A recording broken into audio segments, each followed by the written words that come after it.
cannot be enough grateful and thankful to God, how do you know this individual is actually an agent of God? So you assess and you verify, and eventually you'll see a lot of them is in the money-making business.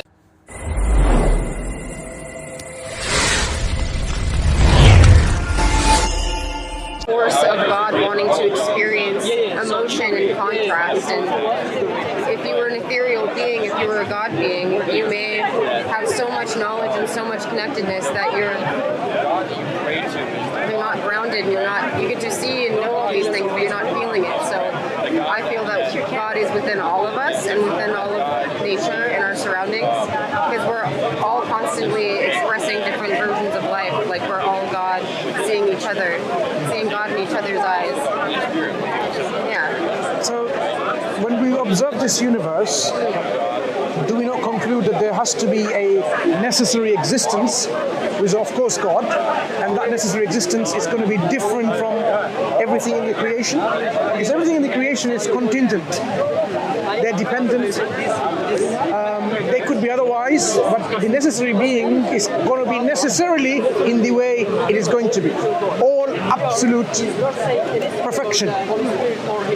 So our Creator, our God, cannot be in any way like the creation, because the creation itself needs grounding on something that is necessary, and a necessary existence would not be in any way limited, restricted. The necessary existence will be absolute in its attributes, in its essence. That is what we call our Creator, our Originator.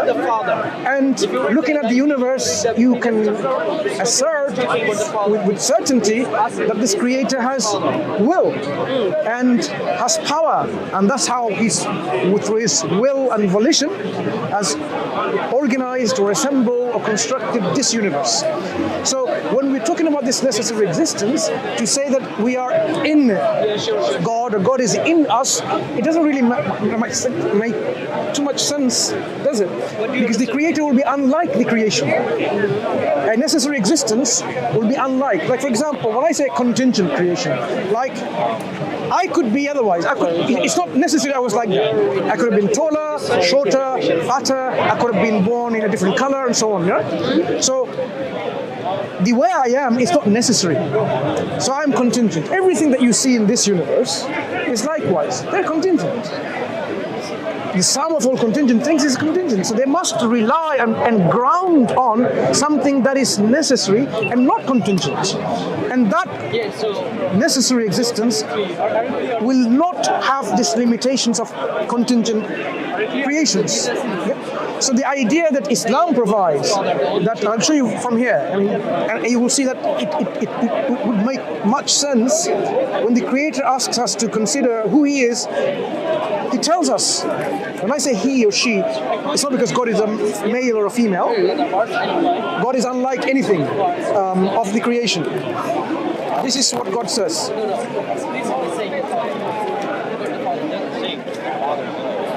Say He is Allah, the One. Allah is a personal name of our Creator. This is how we can invoke Him, know Him. This is how He wants us to identify Him, or He identifies to us, Allah. A name that doesn't have a feminine form. So you cannot have an Allah-S, makes no sense. It doesn't have a plural form like Allah. Allah, simply doesn't exist. Such a unique name that you can connect that automatically. He's so unique. He's not male, female, not plural, and so on and so forth. He's the one and only. The eternal refuge, the word samad here, someone who is independent, someone who is absolute, perfect, someone who is self-sufficient. Something that human beings cannot fully comprehend. Someone who is self-sufficient, absolute, self-sufficient, independent, an essay or a possessor of a society. Doesn't beget nor is born. Doesn't produce children or offspring, isn't born from others, from a lineage. So he doesn't produce secondary lineages with offspring and children and so on. Neither is he a product of a lineage from a father or mother and so on and so forth. He is just unique. Okay? And nor is there to him any equivalent. There is no likenesses, no co-equals, no similarity whatsoever. So that is how our originator creator is describing who he is. And your heart and your mind will resonate with it. But yes, the necessary existence, necessary being has to be like that. That is the qualities and attributes of a necessary being. Something that is not only one and unique, but totally unlike anything of the creations, because everything of this creation is restricted and limited and finite, and you can see they're dependent. You could also say that all of us, I think you are all expressions of one whole, right? Each one of us is like an expression of God. So collectively, we are all the experience of God and the experience of life in contrast. You know, the most painful, awful emotions that you could have and horrible experiences, and also the most blissful and beautiful parts of life, like having a child or, you know, having lived a good life at the very end. In my spirituality, I do believe that we're all connected in that essence, and that's why we can see each other as equal human beings on this planet. And, you know, as we work together and work in service and live in service to others, that's when you're seeing God in another person, you're loving them and appreciating them, and you're living a good life through service in that way. Whether we understand him to be a single being that is separate from us, or if we understand them as being a part of us, I think that the message is the same, of that we should, you know, be in communion with each other and be understanding. Not necessarily in my belief, I wouldn't be like in a subservient form to what I believe is God, but I would want to embody that and see it in others. Okay. Yeah. I can understand and appreciate. I can understand and appreciate. So can I appreciate your the feeling towards other human beings or other form of creation, in which the empathy, the compassion, the kindness that you are talking about, connectiveness and so on. Now, that element is common to most of, you know, people that talk about religion or spirituality or some kind of belief system or ideology. It's very, very common, because human beings want to share this similarity of their understanding, because it's in our psyche. It's something hardwired within us anyway. This is what we believe. God has instilled within us this natural disposition in which that we know what truth is, we know what justice is, and so on. The only thing that I would say the difference between your particular understanding of belief system or reality to ours is we are not an expression of our creator, we are a creation of our creator. At one point we didn't exist. Okay? The creator only existed, and creator brought us into existence. The fact that he brought us into existence, we were already subservient to him in every shape and every way and every way. Because my life is totally dependent on God bringing me into existence and giving me life. So I'm grateful to God already for my life. So it's not like I'm equal to God or God is equal to me. No, I'm already subservient, because I didn't have life. Imagine now, to give you a very mundane example, I was in an accident in a hospital, needed blood, you gave me blood, right? And I regained consciousness and I realized this is what you've done. I could have died without blood or with blood loss. You saved my life. So I should be grateful to you. So I'm already in debt to you. I'm already in debt. I'm not equal to you anymore. I'm in debt because you saved my life. And I'm grateful. My response to you should be one of gratitude and thankfulness. When I'm created and given life, I'm already in debt to God. I'm not equal to God anymore. Yeah. So not only is giving me life, He's giving me all the other faculties to enjoy life, to express my love and all the things that we just discussed about, you know, how human fraternity and unity and brotherhood and sisterhood. This is God instilled within us to operate in this life. So I'm thankful. I should be thankful to God. So in this sense, Islam says, you know, God is our Lord. Lord is someone who created us, fashioned us, and guides us and looks after us in a way. Okay? In Surah Al-A'la. سبح اسم ربك الأعلى الذي خلق فسوى والذي قدر فهدى. So God is the one who, you know, fashioned us and guides us and so on. So we, in that perspective, is already a form form of creation who can never consider equality with God. Never. Because I would have been non-existent if God didn't bring me life. I would now fall dead if I'm not able to breathe in oxygen. If I don't drink enough water, I will die. So I'm so much in debt to God.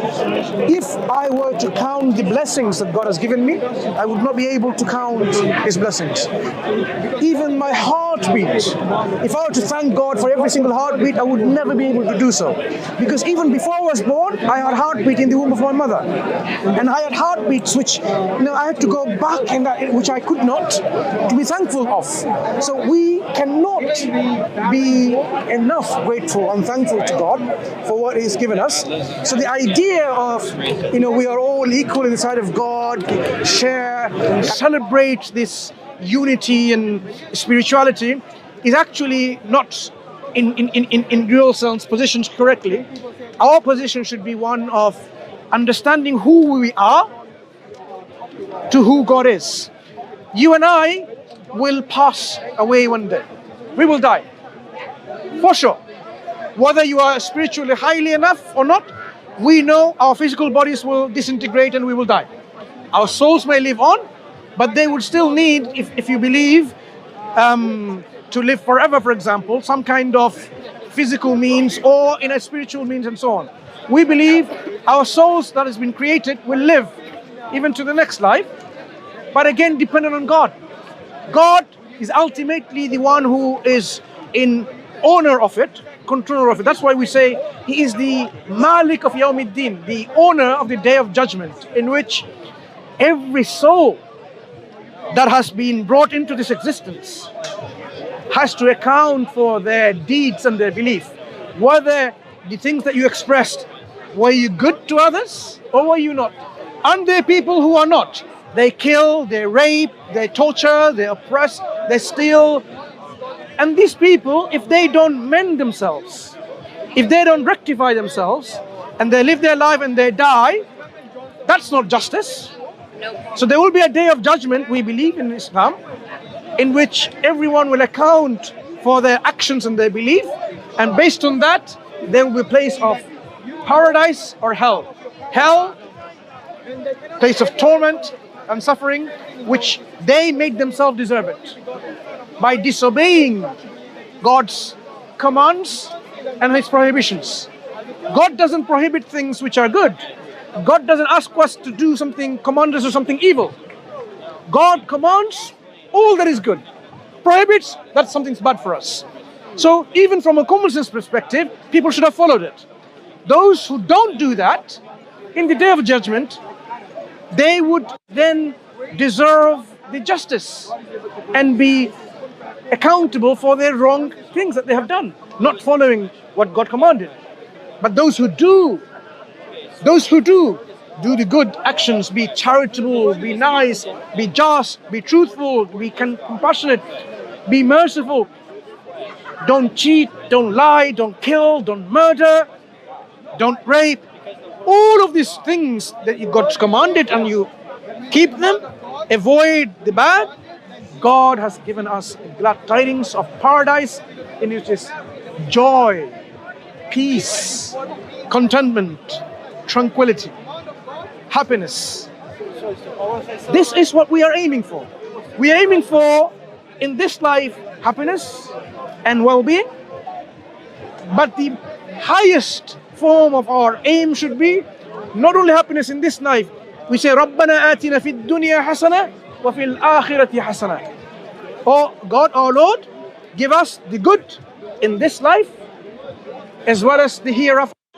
Because hereafter is the ultimate abode in which there is life forever. This life is only a momentary life. I have a question. Do you believe that if you were to pass on to the next life, if you've died but your spirit lives on, do you think that you come back as a human being or a different form of being? For example, it could be an animal or a plant, but it could also be maybe somewhere out in the universe there could be another species of being that lives out there. Do you think you could be reincarnated into a completely different being? We do not believe in reincarnation. We do not believe in reincarnation. We believe there is one life, and then there is a next life, and that's it. There is no cycle of birth and death. Because that whole idea of cycle and birth, even philosophically, it's not very coherent. Because think about it. You reincarnate into something good because of your previous actions, or into bad because of your previous actions. What about children that, like, you know, a 4-year-old boy who knows the entire life story of someone that he's never known or met before, but can still recall memories and stories about a past life that they have experienced? And a 4-year-old child wouldn't lie, but there's many of these experiences documented as if they can pull from a consciousness of a previous life, or perhaps if they're connected in some way, they might even have the same physical attributes or characteristics. So that's why I think a lot of people do believe in reincarnation, because there's that aspect that there are many, many stories of this happening. So part of me wants to believe, and does believe, that reincarnation in some form does exist. Maybe that soul had a tragic end to the life and didn't get to complete what they might have been meant to complete in that lifetime, and then they came back. I feel like I've heard so many stories like this that it's hard for me to believe that we just have this one earthly experience. I believe that we're spiritual beings having a human experience, and this is one of the greatest tests. This is one of the greatest tests for our spirits, our eternal spirit, to transcend, to be in a place of like bliss forever. So I think that maybe there might be more than one drive for some people. Sure. Especially if you were born into really, really difficult circumstances. I feel like your circumstances at birth may heavily affect the way that you live in service to God or to whatever belief system you have. So that's what I think. I think that it's very possible that we could come back more than once, and I don't know if there's necessarily one place that we go to, but it could be that we change into different forms of existence in the future. Like, what if we came back as like a different kind of being, like an alien being or something that we can't fully comprehend because we're only humans. We're using our human brains to notice the world around us, to understand the world around us. And yet we know that there are animals that can see colors that we can't see. We know we can only see a small part of the visible light spectrum, and we can only really experience the third dimension. So I think that there's a lot that we cannot experience that does exist around us, and there is that like mystery aspect. So I'm always wary of making up my mind about what I think is going to happen in the beyond after death, because I don't believe humans are capable of fully understanding that. But while we're here, being in service to others and loving others is the point that almost every spirituality I've ever known of gets to that point. That's the thing that we all share. Living in service to one another, to love another person, is to see the face of God.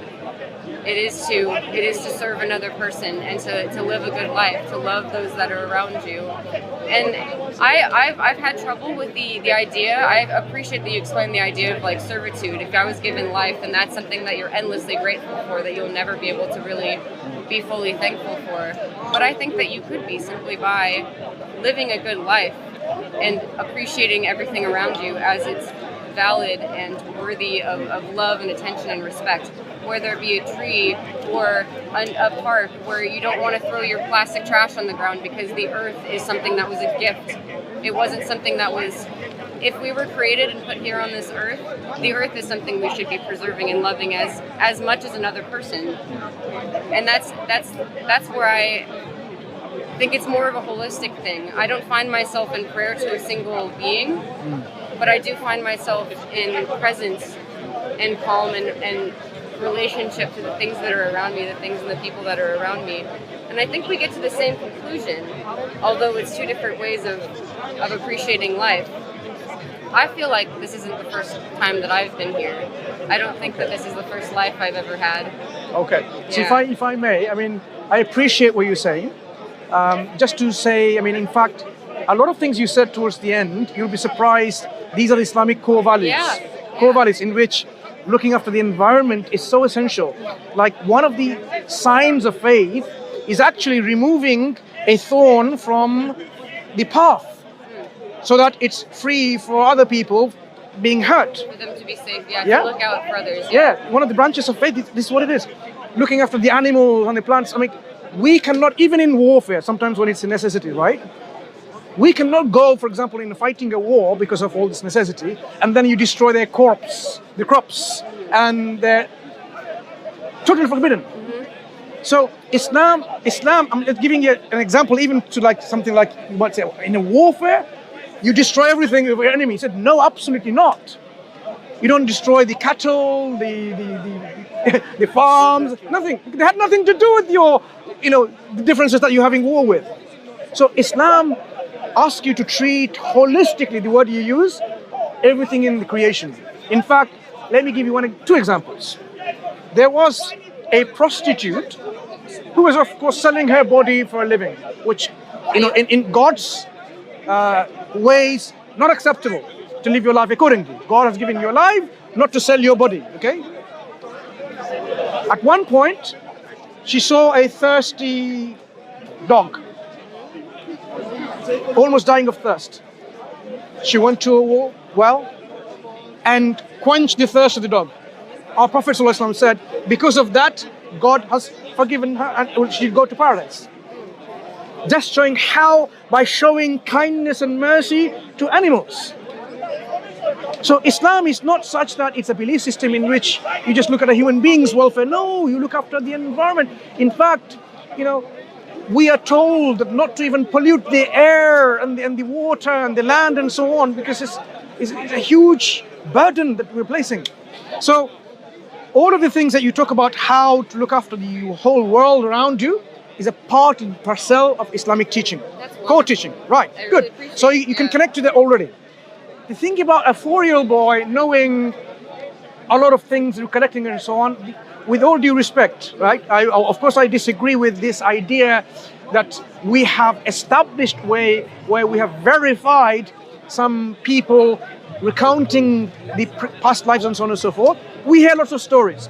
Just like we hear stories of pastors coming on the stage and they see someone on the wheelchair and says, stand up and walk, and they keep walking. That's literally an actor that was planted in the audience. But I mean, the story of the 4-year-old boy is actually very well documented and studied, and they found exactly who the person was, down to he was like a German soldier in World War II who crashed in a plane. He landed in Britain and lost his leg during the accident, and the child even had a strange birthmark above the same leg that he lost, and he drew pictures of all of the medals that this particular soldier had, and he even resembled him.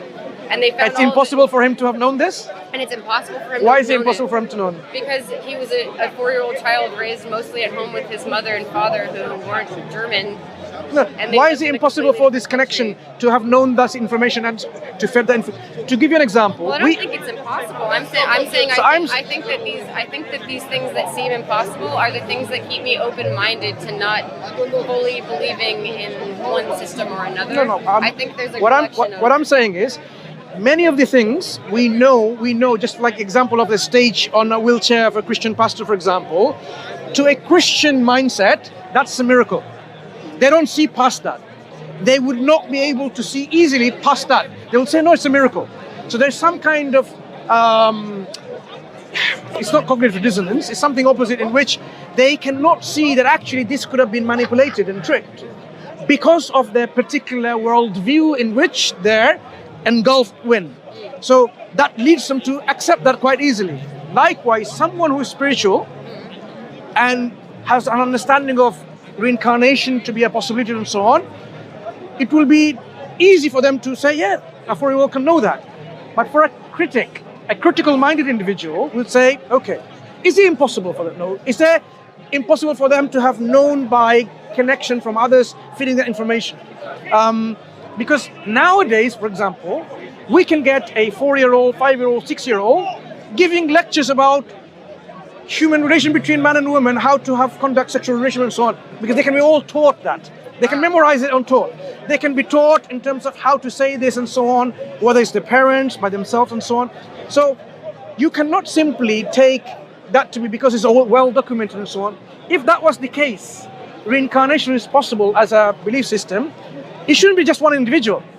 You should be, for example, you, me and others. We should all somehow regain that Not necessarily. previous memory? Why not? What's stopping us? I think that it may be specific to people who've had traumatic deaths or something like that. What's stopping us from recollecting our past life, if there was a past life? And I also think that the point that you're getting at is if we're not to believe others' like lived experience in the way that they're just saying it, because they could just be telling a story, then what we really should be believing is our own lived experience and what the truth that we can derive from that. Which is why I take issue in when someone writes something down and then says that it is the word of God. I have trouble with that. Because I can understand it's that. the same thing. But there's a difference between the Quran, by the way. We can highlight that. Sure, but if you do take the time to write down words and then sell it as truth to people, with evidence, then it could be the same thing as someone making up a story about their 4-year-old having a past life experience. When you make a comparison, in the way that I feel about my spirituality is being grounded in this present moment and feeling the life that vibrates around me and experiencing love and bliss and experiencing the contrast of life. That's the true lived experience. What stops you from recollecting your past memory? I think that we're all human beings with amnesia. I think that we don't remember. Why not? I don't think that we can. I don't know that it's natural for us to always remember. If we had a past life, why have we forgotten about it? Is it in your soul already? It could be that God is trying to understand himself or themselves through the eyes of every living being on this earth. And so each time we're born into a life, we're collecting more information to understand what it is to be alive and what it is to experience and to feel. Are you saying God is the one who makes you forget your past life? I think so. Okay, so now you have a system in which God forgets your past life, or God says you this is the one life and the next life. So now, I think it's a cycle. No, we have a competing belief system in which God is controlling you to not remember your past life, or God is telling you actually you have one life and you have a next life and so on. Then all comes down to now which version of God's teaching is correct, because ultimately now we have a competing theories or competing belief system. Quran offers falsification test of its divine origin. So any information or guidance or a scripture which says this is from God and tells you about reincarnation or tells you about one life and the hereafter and so on, we need to see what evidence does it provide us to be convinced of it. Quran says if this book was from any other than God, it gives you falsification test number 1, number 2, and so on. It tells you you can match or imitate a chapter like unto it if it wasn't from God. Any piece of literature, any book of linguistic work, whether it's prose or poetry or any form of literature, you should be imitate its style. Shakespeare is imitated. If you ask ChatGPT, it will imitate Shakespeare. The Quran is such that people have tried, since knowing that challenge of the Quran, falsification test of the Quran, they can imitate it, because objectively the Quran came in such a linguistic structure, it is impossible for people to imitate it. To give you an example, because language may be something that you don't appreciate. See those buildings over there? They're made of stones and bricks. If you are an architect, and a good one, and I told you, you can't make a building like mine, and you would say, why is it impossible? I'm the best architect in town. I can make it exactly like yours. I mean, just show me your building. I say, okay, there you go. You can design it, you can make it. But I bring my building, have a look at it. All of my building, it has bricks, but every brick is not touching with each another brick. It's floating in space. Every single brick not touching with each other. Would you be able to make a building like that? Even the best architect in town. It's like this thick, but every single part of it is like floating in space. You can actually put your hand through like this. I mean, technically, if you're thinking in terms of like atoms and molecules, everything really isn't touching. No, I'm talking about the bricks. Brick, you can see the brick. You can put your hand through, whole brick. Are you asking if that's possible? Now I'm saying this is my building, and I say imitate something like that, make like something like it. I would probably doubt that you actually made something like that. If I had a building like that, would you be able to imitate it? You would not be able to. Probably not, unless you came up with some kind of technology that I'm unaware of. If I did bring a building like that, you, with your current knowledge of architecture, you would not be able to make it. No architect today is able to make a building. Like the pyramids. No. The building I said. Yeah. We can make the pyramids today, no problem. We could not. No, if you understand the math about the pyramids, there's a reason why no one's tried since. The way it's so perfect. People made replica of pyramids, exact replicas. No, but they didn't actually make a pyramid. So the blocks are far too heavy, and they're so precise. So are you saying we don't have the cranes to? You can shoot a laser in between those stones, and it'll go straight through. No, are you saying we do not have? I don't think that human beings. Try to understand my point. Yeah. Are you saying today we don't have powerful cranes to build to transfer a brick or a stone as heavy as the pyramids and then make a pyramid? I don't think that we could come up with a technology that mimicked what they done. No, we're not talking about mimicking technology. We're talking about making that product. Well, I'm not understanding because you're asking. Firstly, if you did something impossible. I will explain a little bit better.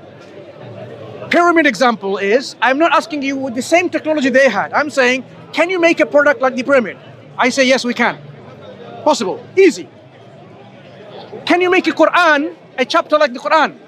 The answer is no. And why not is because of the way the Quran is constructed in its language. Don't you find that to be a bit ethnocentric though? No. I'll explain. Validating everybody else's I will explain to you why. When you look at an analogy of a building in which every architect can make a building when they're touching with each other, bricks and stones touching with each other. But they can't make a building in which bricks and stones are floating in space. With the current technology, it's impossible. So the Quran, chapter of the Quran or surah is such that this is how it's constructed. You can't make something like it. Why it's impossible is because Quran is offering this as a falsification test. If you don't want to believe that this is not from God, you can make something like it. The fact that you can't, then it forces you to accept that this book is indeed from the creator of the heavens and the earth. Because this is impossible for anyone else to construct or to even recite it like that, to come with the Quran. That is why I'm saying, when you have many competing theories about God and reincarnation, what do the reincarnation believers offer as a form of proof of their particular knowledge and guidance from their creator? Well, I suppose it depends. How much have you studied other religions? Well, a few. Quite sufficiently. Well, yeah, I mean, I would suggest, because I'm not going to pretend to understand like the full belief system of someone who believes in reincarnation, like somebody who might be Hindu, for example. Sure. Have they offered you any proof? Well, evidence? I think it's the same kind of thing with Islam or Christianity. It's not. I just given you an example where Islam offers proof. Here's the example. Islam might say that we live one life. Like you were telling me earlier, if you live a good life, you would go on to heaven, to another way of a higher plane of existence and bliss, and there'd be beauty there. Okay. Or you could suffer and go to hell. That's right? A statement. That's a statement. Backed with its evidence. But I fail to see where the evidence is, because if you've only lived one life, how could you possibly know what comes after it? The evidence that statement is true is provided. No. The statement, whether it has a truth value or not, is backed with evidence for the book, whether it's from God or not. So if the book is demonstrated it's from God, then whatever it says, you know it's a truth statement. So when you have Hindus or Buddhists who believe in reincarnation, if you ask them, where do you get that from? Or from their scripture. Which one? This scripture. And if you ask them, what evidence does your scripture provide that this is from God? And you will find the struggle. Because if they're not able to provide evidence, proof, that this scripture is from God, then that statement that it offers you about reincarnation, how do you know it's true or not? You can't. But once you affirm a book or a scripture is from God, information that it says one life and next life, you know it's true because it's from God. Have you ever spent time sitting in a forest in complete silence? No. No, I highly recommend it. That's direct information from God right there.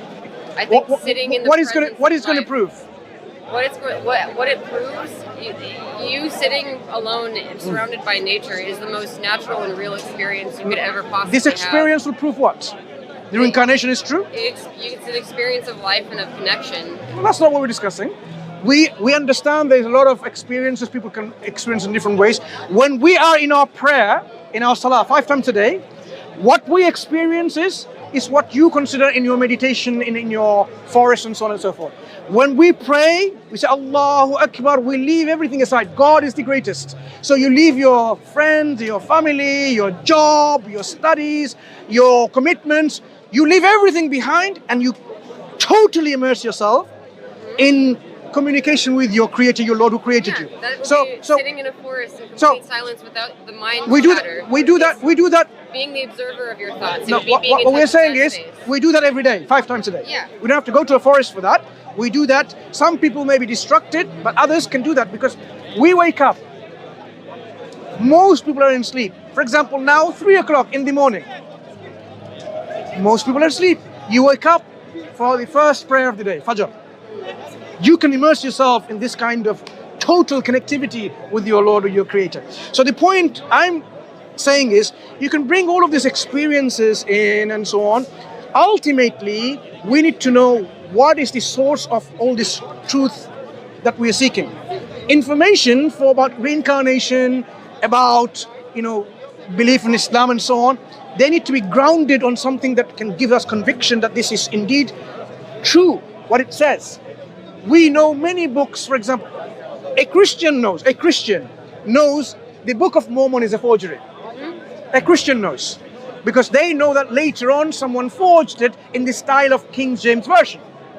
To them, they know that because this is how it unfolds to them.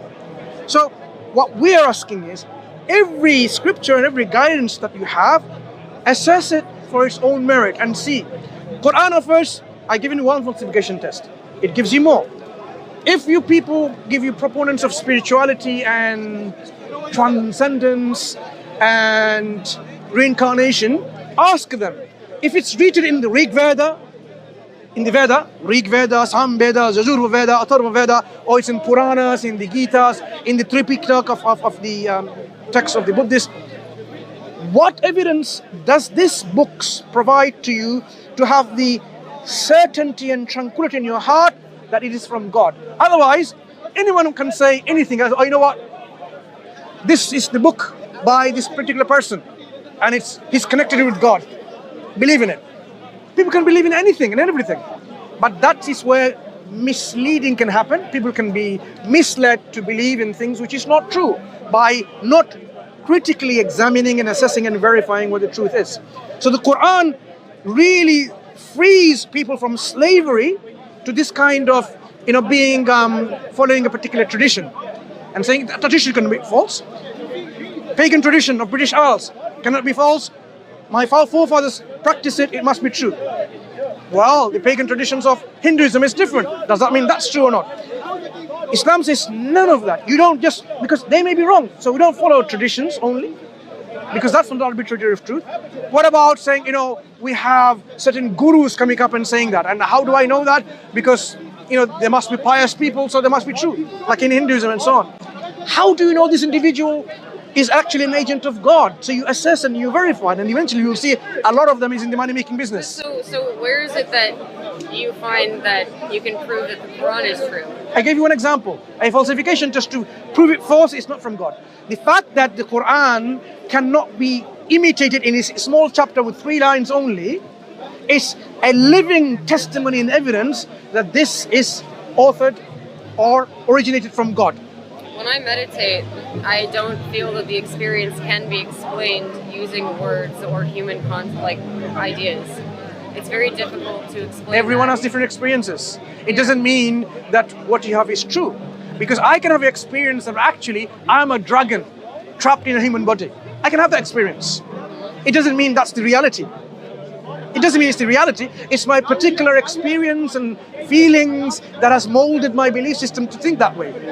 Islam says you can get rid of all of the subjective experiences and bring to something which is objectively verifiable. So it's simpler and easier for human beings to have subjective to objective. To have something as an objective truth that everybody can be on the same plane of understanding, so that society can move more easily, so that life can move more easily. This is one of the what's it called, manifestations of that particular realization. The society will thrive in a good way because everyone on the same page. But that is not the aim of things like this. The aim is you have an obligation to fulfill in this life to your Creator, and this is how you do it. And to know that this is the case is by verifying it, scrutinize and verify and affirm it, that this is, for example, the Quran says, if this book was from other than God, you will certainly, surely find within it many inconsistencies, many discrepancies, many contradictions. Now, this particular statement is actually very, very profound. Well, I would have to read the Quran now that I've been gifted it. Yeah. I can read it and see how what my perception of that is. I'd like to. Yeah, please do. Because I can challenge that, and I will take that idea with me and see if I can find a contradiction in it. Exactly. It says, back. have they not deeply pondered in the Quran? If it wasn't from God, then they would have found many contradictions in it. Even look, imagine some people might say, look, the Quran says, if it wasn't from God, you would not find more than one word called ikhtilaf. The word for contradiction is ikhtilafan. Ikhtilafan. And they will say, but there's another ikhtilafan there elsewhere. The Quran says you would not find more than one ikhtilafan. I found two. Guess what? The word ikhtilafan only occurs once in that particular challenge. So even people who want to say, look, but I found more than one ikhtilafan, more than one of this word, so it's not true, it's false. That is even eliminated. So the Quran offers people to go and examine it and scrutinize it with a critical mind. And once they cannot find other than that is from God, Quran asks, why are you then accepting it? Why are you then not submitting to truth? Because the truth is offered in this Quran. The whole guidance for all of your life in terms of where you came from, what you're doing, and what's going to happen to you when you die. So all of these existential questions, the Quran answers it in a way that your heart and your mind will be in sync. Well, how about this? I read the Quran. You spend some time underneath a tree in silence. Just you and nature. Experience that. You and I can both have the experience of the other. And then we can learn a bit more. That's not a problem with that, because you can go and sit down and have meditation without and so on. Without the mind, though, without your thoughts, without the experience. Sure.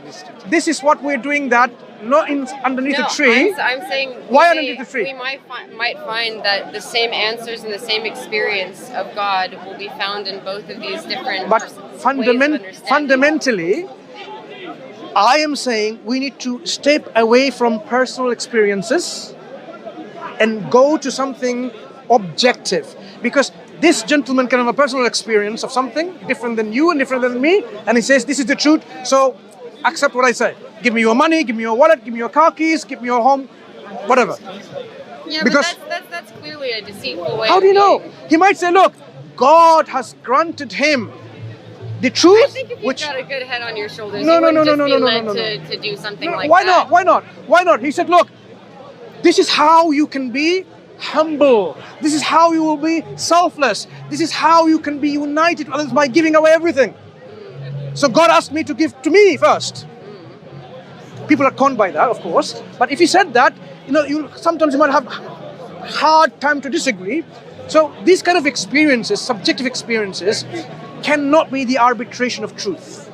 What we are saying is, in all this confusion in this world, when people are with their subjective experience believing in so many different things, go to something that is objectively true, independent of people's own perceptions and experiences. Then you know that, yes, I cannot be in failure, because this is not subjective to me and my weaknesses. But I don't want to blind myself to what life could offer and the information that could come in if I were to choose like a specific path or belief system. I feel like that would limit my ability to experience what is there in life. No. If your obligation is set for you, and instead of looking for what that obligation is, you try to experience with hypnodelics, psychotropics.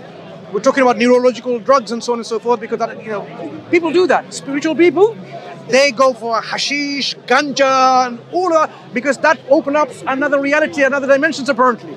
So instead of saying, no, I'm not going to mess around with my brain, I'm going to try to be as clear out of this. Like, for example, alcohol impairs the judgment because of the emotional thing that it starts doing with the chemical reaction. All these drugs same thing. They have a reaction chemically in the body and in the mind. I am saying, I'm offering you something, none of that. You keep your mind safe. And then you objectively see what the truth is, rather than messing with your mind. Although I do, another one of my beliefs is that, the psilocybin mushroom, a magic mushroom, I believe that they can produce quite intense spiritual experiences, and people of all faiths have had experiences with psilocybin. Yeah, psychedelics can. Yeah, and Because- and I think that might be like Earth's way of like giving us an experience, like the opportunity to experience. Do people have the something same experience of Oh, the truth? indeed. I think a lot of people like find great connection in No, these do spaces. do all of these people, when they have this experience, do they have the same truth? I They come to the same it truth. depends, because psychedelics are classified as non-specific amplifiers. So most of the time, if you are going through something in life and you take a psychedelic like psilocybin, it may bring to the surface some of the things that you're really struggling through in life. It's the same sort of thing like if you went to church and brought the things that you're struggling with to God, except instead of going to church or prayer, you are having this experience within yourself where you're then like having these emotions become more intense, and you're having a new way to reflect and perceive these experiences in an altered state of consciousness. And our ancestors, it doesn't matter where you're from in the world, have been using psychotropics in religious ceremony for thousands of years. And I believe that that's also a way of finding that great connection and finding truth that exists. And I don't think that you necessarily But the have question- to have a written. My question was different. Have it written Do they down. all come anonymously to the same truth value, truth statement, true reality? I think so. The answer is no. The answer is no. I'll tell you why it's no. Have you ever taken psilocybin No, mushrooms? not me. The people who have this coming up with experiences, if you compare whether it's from India or it's from China or from British Isles and so on, they have different understanding of reality. For the They do most not part, come with this single truth of the reality. And this is demonstrated that this amplifiers of your spiritual uplifting is not going to bring you necessarily the truth. Well, I wonder if you tried them, if it would I don't have change your to. perspective. I don't have to try. Well, you're closing your mind off to something. Have you seen how much joy someone has when they rape someone? Are you going to ask people to try it? Absolutely not. The joy they have on raping, Because for them is unbelievable. For you to. Are you going to for you say? to compare having an experience on a hallucinogen, an altered state of consciousness, and comparing that to rape is completely No. unfair. I'll tell you why not. Why It's not okay. I'll tell you why it's a good comparison. The experience people feel when they do this act, those rapists, they feel happy. So this is a state of mind. Psychotropics, psychedelics, narcoleptics, and whatever you call all these drugs that alters your mind, it lets you make you think in a way that makes you happy in some way. That's no difference between someone raping, murdering. You are not going to propose and say, go and murder and have a look and how the experience of joy in murdering. You're not going to do that because you know the consequences because of legality. If there was no law in this country, or any country of murder and punishment, you'd say, why not? Go and try it. Go and try rape. Go and try this. It's because of this fear of law is going to come to you and punish you. That's the difference. So- If there wasn't, I'm pretty much sure there are people saying, you need to experience that too. So if you're choosing to alter your consciousness to have a, I'm saying say for here, you don't need to. Okay, sure, you don't need to. I'm not saying everybody should try psychedelics, but what I'm saying is, for example, psilocybin mushrooms are being used to treat people who have PTSD and depression and other mental You can use them for disorders. treating, no problem. Right, and so they've been extremely helpful for people. Yeah. And when you choose to ingest a substance, even if it's something like caffeine, which people have all the time just drinking coffee. I don't. Or smoking tobacco, for example. I don't drink It Chio doesn't matter coffee. if you No, do. I'll give you an example. But no, I'm not finished. Oh, sorry. And so, thank you. And so what I'm saying is, if you choose to, by the way, most psychedelics are actually non-harmful at all. Like, they don't damage your body in any way, but they can alter the way that you think about experiences in your life, which is why they're helpful for people What about hard with drugs? PTSD. No, I'm not talking about hard drugs. Fine. I'm talking about psychedelics. Fine. Psychedelics are not like heroin or Sure. cocaine. Those are bad things. But like Why are things they that bad? come from the earth, Because they actually damage your body and they damage your brain. Like you can die if you overdose on cocaine or heroin. That they're man-made drugs, but psilocybin comes from the earth. No, man-made drugs synthetically organized from plants and so on. Many drugs are synthetically derived and extracted from plants. Yes, but I'm talking about something that is grown from the earth itself, not something that's synthetically derived. You can derive psilocybin, you can extract it if opium, you want to. opium. Opium is also from the earth. Exactly. Properly, and what do we get from opium? Harmful. Heroin, but if you have you have to process it, and then shoot it into your bloodstream. But that's when it becomes bad. So you're going somewhere where I'm not going. No, I'm saying when it's a pure extracted form, you're saying it's bad. So what I'm saying is, if you're using a substance to alter your state of consciousness, especially in pursuit of a spiritual experience or for a healing experience for yourself, for your soul, whatever it is, that is not harming another human being, and therefore is not something that you can equate to rape or murder or something like that. You're choosing to do something for a positive outcome. What about abortion? That's not. You're going to a different direction than I'm. The example with psychedelics, you can come to the realization of a lot of things. Does it lead you to the truth? So, what is the truth? I would say yes. Okay, abortion. Should women be in their own autonomy to abort a child or baby at any age of pregnancy? I think it depends on the circumstance. If you're asking me, willy-nilly, by their choice. I think every single person. They find out it's a boy, they wanted a girl. Abort. No, that's stupid. What I'm saying why not?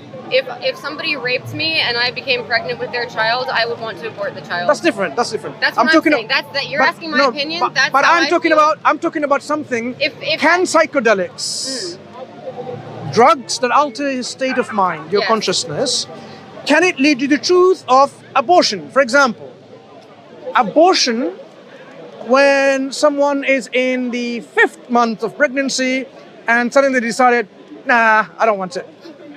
I don't think that's how easily you're definitely downgrading the experience of what a woman goes through when they choose to go through an abortion. If somebody said that, I don't think someone's just like, I'm just gonna get rid of this baby. Can they just say? It's a very serious choice to make. It could people are aborting left, right, and center. If the woman has the baby and it could kill both of them, I think that there are very specific medical reasons for why. Aren't you talking about exceptions? I'm talking about the norm.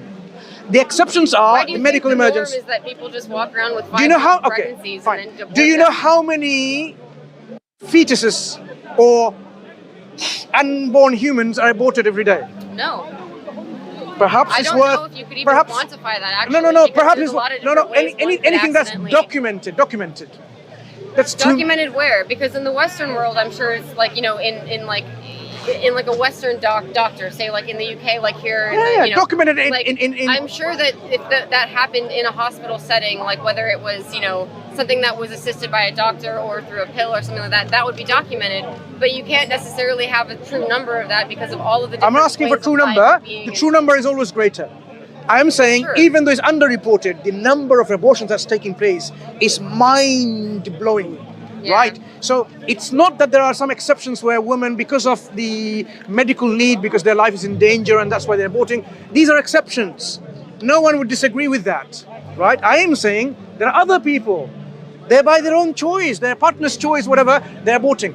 Psychedelics and narcoleptics or all these drugs that really helps you to, I'm not sure whether I use the right terms though, I've forgotten this term. Is it psychedelics? Psychedelics could actually be the origin of religion to begin with. Can this lead you to the truth? My answer, based on the reality, is they can't. I'm saying you gotta try it, otherwise you don't have an opinion.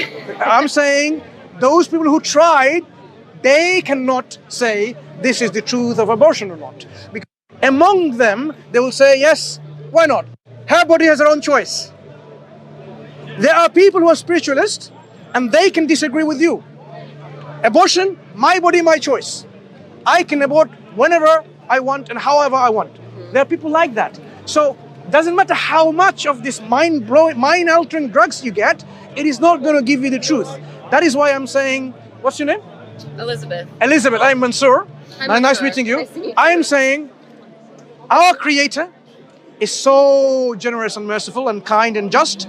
He spared us from all of this confusion and saying, you know what? Here is the objective truth. This is how you lead your life. This is my prophet and messenger. I am telling him how to live your life. I'm telling him what is good for you to do, what is bad for you to avoid. This is how you live your life, and if you do, that's it. You are fulfilling your obligation. Look at the mercy. What if he, instead of like, what if God was concerned that man could write something and it could get altered and changed and, for somebody else, for a use of fear control of like a population. So instead he sprinkled psilocybin mushrooms all over the ground so people could come to their own spiritual understanding, which is actually directly coming from life, from earth. And they're not getting the truth. They're never coming to the same truth. As opposed to reading something that was written and altered by men, depending on how it was translated and altered over That's why the Quran stands out uniquely different. But you have to give me the chance to read it before I can agree with that. No, I'm giving you introduction to it. I know, but I can't. I'm only introducing to it. I'm saying there are many books forged by people. Book of Mormon is one example. Even the Christians agree, let alone Muslims. People forge and say this is from God. Quran even says, woe to those who write the books with their own hands and say this is from God. Woe to those for what they do and what they earn thereby.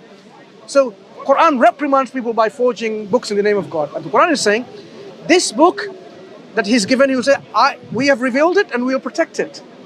So if you look at the history of the Quran, transmission history, you can trace it back all the way back to the Prophet ﷺ, in memorization form as well as written form.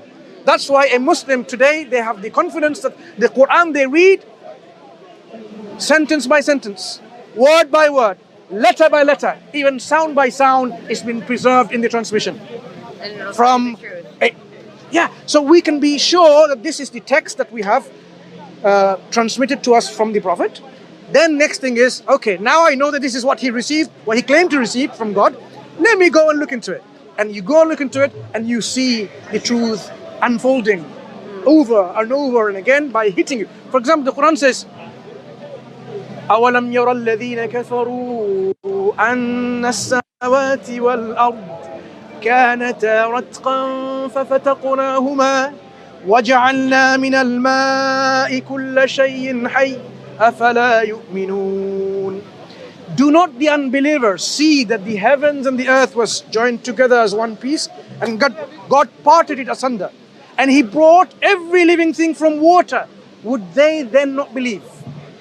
In one small passage, God is addressing the status of a human skeptic who doesn't believe in God and saying, oh, you who don't believe, did you not know and see that the heaven, the sky, the constellations, the stars, and this earth, everything was joined together as a singularity, as one piece, and then God separated it. And not only that, one piece of information is not enough from astrophysics. He gives you information on biology. Every living thing was made from water. Yep. We know that to be the case, and God says, would you then not believe? So God constantly engages with people's heart and mind to draw them back to the realization where the truth lies, or where the truth lies, giving information and evidence at the same time. Beautifully spoken. Thank you. Yeah. Georgia? Huh? What's the name considered? Elizabeth. Elizabeth. Yeah. Why do I'm hearing this word. Yeah. Elizabeth. We've been speaking for quite a long time. My mom and brother are visiting for the United States, so I do need to get them walking. Okay. That's fine. We came to visit from Oxford today, so thank you. Got a bit of traveling. I enjoyed speaking to you. I'm glad to it's okay. I mean, Shake with hands? Muslims, Oh. even if it was another Muslim sister, I would not be shaking hands. Thank you. You're welcome, and thank you for having a discussion with me. We learned a lot about your belief system, and I appreciate and I hope that you also have learned something about our faith system. And you know, as you said, you know, we can learn from each other, and we can understand and experience each other's faith, so that we can ultimately come to the truth. Because we are all truth-seeking. So when we see the truth, we admit, accept, and apply in our lives. That's all we have to do. Yep. You take care, Elizabeth. You take care and as well. Have a nice day. Yeah, you too. Enjoy this beautiful day. Take care. You going to have this kind of conversation? No, but I love it. I tell you. Thank you. This is what we call. Sorry, was it Mike? Yes. Michael, all right, take care. Why wasn't this recording? Memory is gone. No, there's no memory going. There you go. Let me see what's going on. When you sit down in your house, No, it was written on space.